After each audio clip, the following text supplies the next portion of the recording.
ఈ tariff war తగ్గడం వల్ల అన్ని దేశాలకు మంచి జరుగుతుంది. అన్ని దేశాలకు వాణిజ్యపరంగా ఎక్స్పోర్ట్ ఇంపోర్ట్ బాగా జరుగుతుంది. ఇందులో భాగంగానే మనము పాకిస్తాన్తో సీజ్ ఫైర్ చేసుకోవడం కదా. సో ఈ కాల్పుల విరమణ ఒప్పందం జరిగినప్పుడు మనకేమవుతుందంటే ఇండియాకు మనం ఓన్లీ డెవలప్మెంట్ మీద ఫోకస్ చేస్తాం. మన శాంతిగా ఉండి మన ఆర్థిక ఎకానమీ ఎలా గ్రోత్ కావాలా, ఎక్కడ ఇన్వెస్ట్ చేయాలా, ఫ్యూచర్ ఏంది ఆలోచిస్తాం. అదే పాకిస్తాన్తో పక్కన యుద్ధం చేస్తున్నాం అనుకోండి, ప్రతి నిత్యము అప్పుడు ఏం చేస్తాము, మనము ఇన్ఫ్రాస్ట్రక్చర్కు ఇన్వెస్ట్ చేసిన డబ్బులన్నీ, డెవలప్మెంట్ కోసం కేటాయించిన డబ్బులన్నీ, సంక్షేమ పథకాల కోసం ఉపయోగించిన డబ్బులన్నీ, ఆ డబ్బులన్నీ ఏం చేయాల్సి వస్తుంది, డిఫెన్స్ మీద ఉపయోగించాల్సి వస్తుంది. ఫ్రాన్స్ నుండి రాఫెల్ ఉద్యమాలు కొనుక్కోవాల్సి వస్తుంది, రష్యా నుండి S-400 కొనుక్కోవాల్సి వస్తుంది.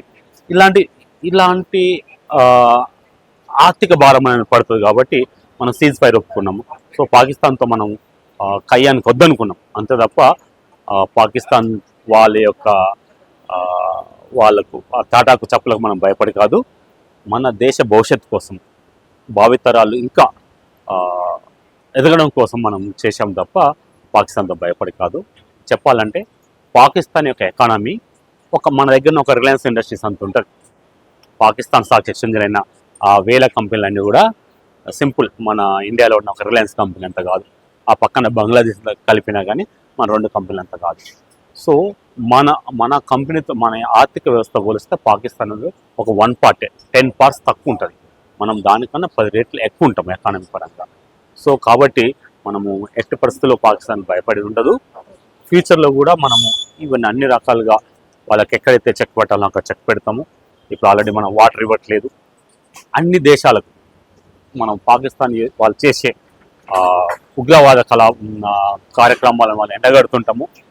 నిత్యం వాళ్ళు చేస్తున్న తప్పులను ఎత్తి చూపిస్తుంటాము. ఇది మాత్రము ప్యారలల్గా జరుగుతూనే ఉంటుంది. అండ్ మనం ఏం చేస్తాము, డెవలప్మెంట్ కోసం మనము ఏం చేయాలా. ఓకే, ఇప్పుడు మనం ఈ పాకిస్తాన్ యుద్ధం అనేది మీరు నమ్ముతారో నమ్మరో, ఇది మన మంచిగా జరిగింది. 100% పాకిస్తాన్తో యుద్ధం మనకు మంచి జరుగుతుంది. ఎందుకంటే ఒక మెడిసిన్ తయారు చేసినప్పుడు ఆ మెడిసిన్ ఎక్స్పెరిమెంట్ ఎల్కమీనో కొన్ని ప్రజల మీద ఉపయోగించాల్సి వస్తుంది, రీసెర్చ్ చేయాల్సి వస్తుంది, సక్సెస్ ఫెయిల్యూరా అది ఎలా పనిచేస్తుంది. అట్లాగే మనము తయారు చేసిన ఆకాశ్ షిప్ అని కానీ బ్రహ్మోస్ షిప్ అని కానీ ఇవి ఎలా పనిచేస్తాయి అని ప్రాక్టికల్గా నిరూపించినాం. రియల్ ఎక్స్పెరిమెంట్గా ఉంటాను పాకిస్తాన్. ఓకే, పాకిస్తాన్ నడిబొడ్డున మన మిసైల్స్ అటాక్ చేసి ఎగ్జాక్ట్ టార్గెట్ చేయగలుగుతాం. That is the great of India defence. So దీనివల్ల ఏం చేస్తున్నామంటే ఇండియా డిఫెన్స్ ఆల్రెడీ మనం 140 దేశాలకు మనము డిఫెన్స్ ప్రొడక్ట్స్ మనం ఎక్స్పోర్ట్ చేస్తున్నాం. 140 దేశాలకు మనం టెక్నాలజీ షేర్ చేసుకుంటాం. అమెరికాతో అండ్ రష్యాతో మనం కూడా చేసుకుంటాము. బట్ మనకన్నా చిన్న కంట్రీస్కి మనము 140 దేశాలకు డిఫెన్స్ ఎక్స్పోర్ట్ చేస్తున్నాం. అంటే మన యొక్క ఆర్థిక ఎకానమీకి చేయూత అవుతుంది. మనం తయారు చేస్తున్న బీడీఎల్ తయారు చేస్తున్న షిప్ని, మన హైదరాబాద్ నడిబొడ్డు ఉన్న బీడీఎల్ కంపెనీ తయారు చేస్తున్న షిప్ని వరల్డ్లో 140 దేశాలకు మనం అమ్మబోతున్నాం. అంటే చూడండి, ఒక పాకిస్తాన్ మనం ఒక ఆట వస్తువు వాడుకున్నాము. జస్ట్ సింపుల్ ఒక ప్లే గ్రౌండ్, చిన్న టెస్ట్ కరివేపాకు లాగా మనం టెస్టింగ్ ప్లేస్లో వాడుకున్నాము. దీనివల్ల మనం సక్సెస్ రేట్ ఏంది అనేది తెలిసి 140 దేశాలకు మన డిఫెన్స్ ప్రొడక్ట్ వెళ్ళిపోతున్నాయి. మనం ఫ్యూచర్లో డిఫెన్స్ పరంగా ఇప్పుడు ఇంత ముందు ఎలా ఉండేది, ఐటీ హబ్, ఫార్మ్ హబ్గా ఉండేది ఇండియా, ఇప్పుడు డిఫెన్స్ హబ్గా మారబోతుంది. ఇది ఒక మంచి సక్సెస్ఫుల్ టెస్టింగ్ అని చెప్పొచ్చు. ఇది భారతదేశానికి ఒక గౌరవం అని చెప్పొచ్చు. అలా అని చెప్పి నేను పాకిస్తాన్ నేను అవమానించట్లేదు, వాళ్ళు అవమానించట్లేదు. బట్ జరిగిందంతా మన మంచిగా అని చెప్తున్నాను. పాకిస్తాన్ మిత్రులకు నేను అదే చెప్తుంటాను. అక్కడ మెజారిటీ ప్రజలు మంచి వాళ్ళే. తుపాకీని వదిలిపెట్టండి, ఉగ్రవాదాన్ని వదిలిపెట్టండి, ఒక మంచి పని చేయడం కోసం ట్రై చేయండి. ఉగ్రవాదం లేకుండా మిగతా దేశాలు ఉన్నాయి కదా, ఒక జపాన్ ఉంది కదా, ఆటం బాంబు పడిపోయినా డెవలప్ అవుతుంది కదా, మీరు దాన్ని చూసి ఎందుకు నేర్చుకోరు?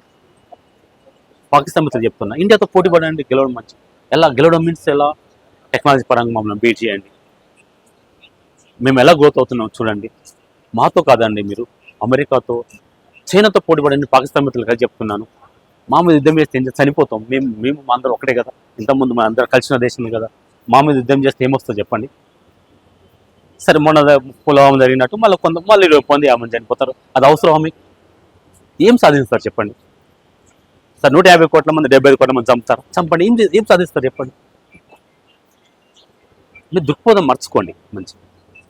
సార్ ఇండియాలో 150 కోట్ల మంది చంపేశారనుకోండి, ఇండియా కాలేదు, ఏం చేసుకోకుండా చెప్పండి. శ్మశాన భూమి మిగులుతుంది మీకు.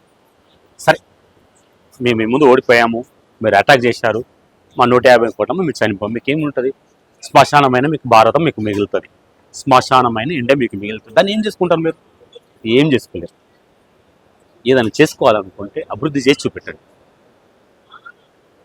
వ్యాపారం చేసి చూపెట్టండి. మేము ఒక పని చేస్తే, మేము 5,000 కిలోమీటర్ల టార్గెట్ బ్రహ్మోస్ని తయారు చేస్తే, మీరు అంతకన్నా తయారు చేయండి. మేము 140 కంట్రీస్ ఎక్స్పోర్ట్ చేస్తే డిఫరెన్స్, మీరు 149 దేశాలకు సప్లై చేయండి. పోటీ పడండి.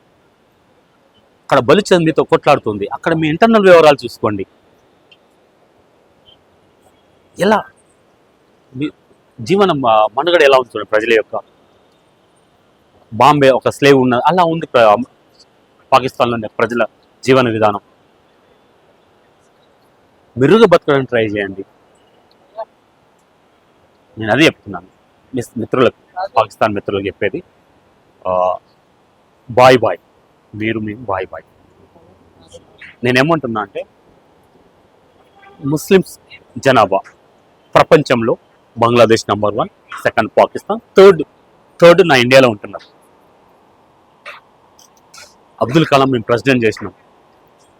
ఇలా చూడండి, నా దేశము అన్ని మతాలకు అన్ని కులాలకు ఒక నిలయం.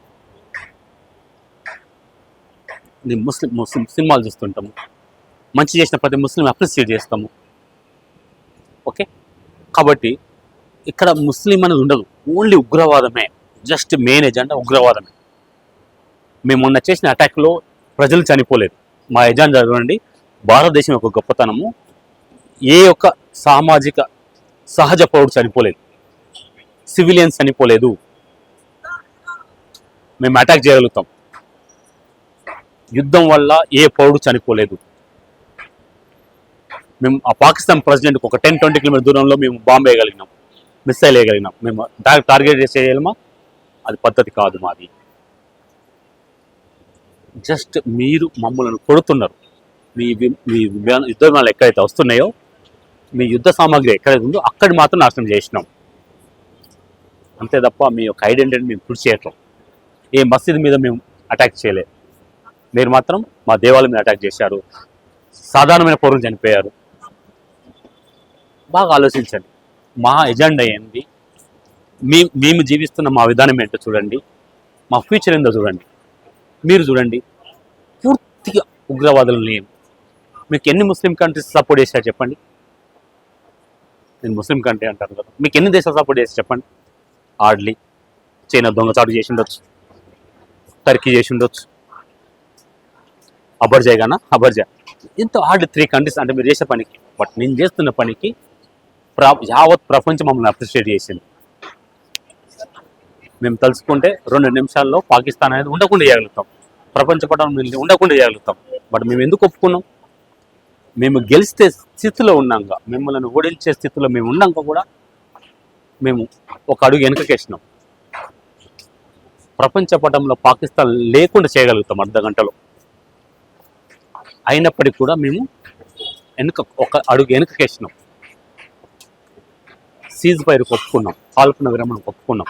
మేమేంటి, మా ఎజెండా మేము దేశం ముందుకెళ్ళడం. ఒక 10 సంవత్సరాల్లో ఇండియా నెంబర్ 1 కావడం మా ఎజెండా. ఐక్యరాజ్య సమితిలో మా యొక్క పర్మనెంట్ మెంబర్షిప్ కోసం మేము ట్రై చేస్తున్నాం. ఇవి మాకు ముందున్న సవాళ్ళు, ఇవి మేము చేయడం కోసం చేస్తున్నాం. అంతే తప్ప పాకిస్తాన్ ఓడించడం మాకేం రాదు, మాకెవడు పట్టం కట్టడు, మాది మాకే.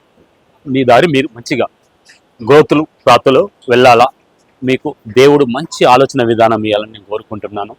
జై హింద్.